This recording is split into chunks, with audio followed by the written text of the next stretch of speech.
អូនេះរឿងយូរដែរហើយប៉ុន្តែតំកាត់វីដេអូផងថ្ងៃនេះទេបងប្អូនដោយសារតំសែវីដេអូបានបងប្អូនគឺថតយូរដែរហើយតែតំសែបានដោយសារដឹងមិនទេបងប្អូនសែអត់បានហ្នឹងហើយវីដេអូធ្វើស្លោសិតនេះគឺស្លោឲ្យអ្នកកំពុងធំញ៉ាំដងមើលធ្លាប់តែអ្នកកំពុងធំស្លោឲ្យអ្នកស្វែងរញ៉ាំឥឡូវស្លោឲ្យអ្នកកំពុងធំញ៉ាំប៉ុន្តែក៏អត់ចេះហូបទេបងប្អូនអើយគាត់ថារៀងវិញគាត់សូវចេះប៉ាន់ទេនិយាយទៅគាត់ថាបើនៅស្រុកគាត់វិញនឹងតាគេខ្លាច់ពោលហើយខ្លាច់ពោលឡាប់បងប្អូនប៉ុន្តែអ្នកស្វារៀងនេះគឺស្អីក៏ញ៉ាំបានដែរបងប្អូនអើយស្លបផ្សិតនេះជាមុខម្ហូបមួយដែលថាដល់រដូវខែភ្លៀងធ្លាក់អញ្ចេះបងប្អូនកំពុងតែវិវត្តរឿងស្លបផ្សិតហ្នឹងមកបងប្អូនដោយសារស្លបផ្សិតនេះគឺឆ្ងាញ់មែនតើបងប្អូនសម្រាប់អ្នកចូលចិត្តណាហើយថ្ងៃនេះគឺខ្ញុំអត់ស្លម្សៅទេគឺខ្ញុំស្លធម្មតាទេហើយខ្ញុំដាក់ប្រេងឆាឲ្យរៀងច្រើនបន្តិចណាបងប្អូនស្លបផ្សិតនេះគឺត្រូវការប្រេងឆាច្រើនមិនឆ្ងាញ់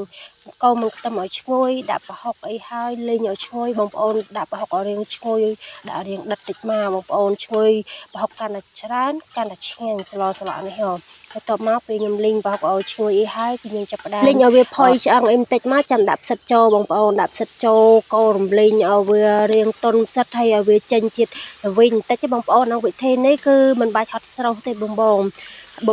នចង់ស្រុះក៏បានដែរសម្រាប់អ្នកដែលថាអត់សូវប៉ិនល្វីងតែបើផ្ទះខ្ញុំគឺប៉ិនល្វីងទាំងអស់គ្នាបងប្អូនពេលអញ្ចឹងគឺធ្វើបែបនេះគឺ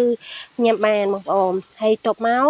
យើងកូររំលីងតិចទៅបងប្អូនផ្សិតនេះគឺក្មួយខ្ញុំព្រឹកឡើងគឺយកមកឲ្យពេលព្រឹកឡើងក៏ម៉ែខ្ញុំទៅដកបាន2 3ខ្ពស់ថែមទៀតក៏បានប៉ុណ្ណេះឯងបងប្អូនហើយតបមកក៏ខ្ញុំកូររំលីងរៀងស្ងួតទឹកអីហើយគឺខ្ញុំថែមទឹកមកប៉ាឡម៉ានជាមួយនឹងផ្សិតយើងបងប្អូននិយាយទៅមកល្មមបានណាបងប្អូនមិនបាច់ដាក់ទឹកច្រើនពេកទេហើយសម្រាប់តែខ្ញុំគឺខ្ញុំស្ល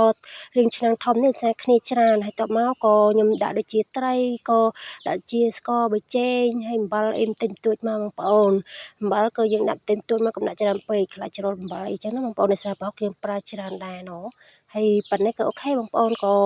ខ្ញុំកូរតិចទៀតទៅយើងភ្លក់រសជាតិទៅចាប់ផ្ដើមដាក់ដូចជានងនិយាយទៅដូចតែយើងស្លប្រហើរដែរទេបងប្អូនប៉ុន្តែអូនបងប្អូនអើយអែមណាស់អូយស្លស្លក់នេះស្តៀងតែស្លម្សៅដែរគ្រាន់តែស្លម្សៅយើងបុកគ្រឿងបុកម្សៅអីចឹងទៅបងប្អូនហើយតបមកក៏ខ្ញុំបិទកម្របអីម្ដងទៀតមកបងប្អូនហើយឥឡូវក៏ពុះម្ដងទៀតហើយបងប្អូនហើយយើងពុះម្ដងទៀតហើយបន្លែយើងក៏រៀងលួយរៀងឆ្អិនតិចតួចដែរហើយបងប្អូនហើយនឹងតំណងមកមួយឆ្នាំងពេញបឹបហ្មងបងប្អូនឯសេគ្នាច្រើនគឺអ្នកចាំញ៉ាំឲ្យតែលើស្លផ្សិតបងប្អូនអ្នកចាំញ៉ាំមួយកណោ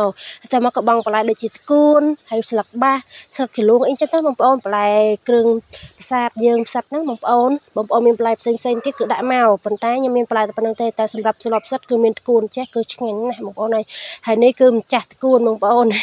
នៅចាំហូបដែរណូគឺគ្នាច្រើនបងប្អូនចូលចិត្ត6 7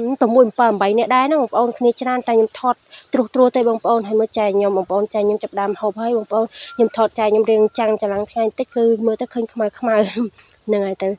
មាត់គឺផ្ទះខ្ញុំនិយាយមែនគឺចូលចិត្តផ្សិតទាំងអស់គ្នាតែម្ដងឥឡូវដល់ម៉ោងកូនពៅភ្លក់ម្ដងហើយបងប្អូនអើយមើលកូនពៅភ្លក់ម្ដងថាឆ្ងាញ់ប៉ុណ្ណាបងប្អូនអើយមើលតែមាត់គេបងប្អូនអើយឆ្ងាញ់មែនតាបងប្អូនហើយវីដេអូនេះគឺមានតែប៉ុណ្ណេះឯងអរគុណច្រើនសម្រាប់ការទស្សនា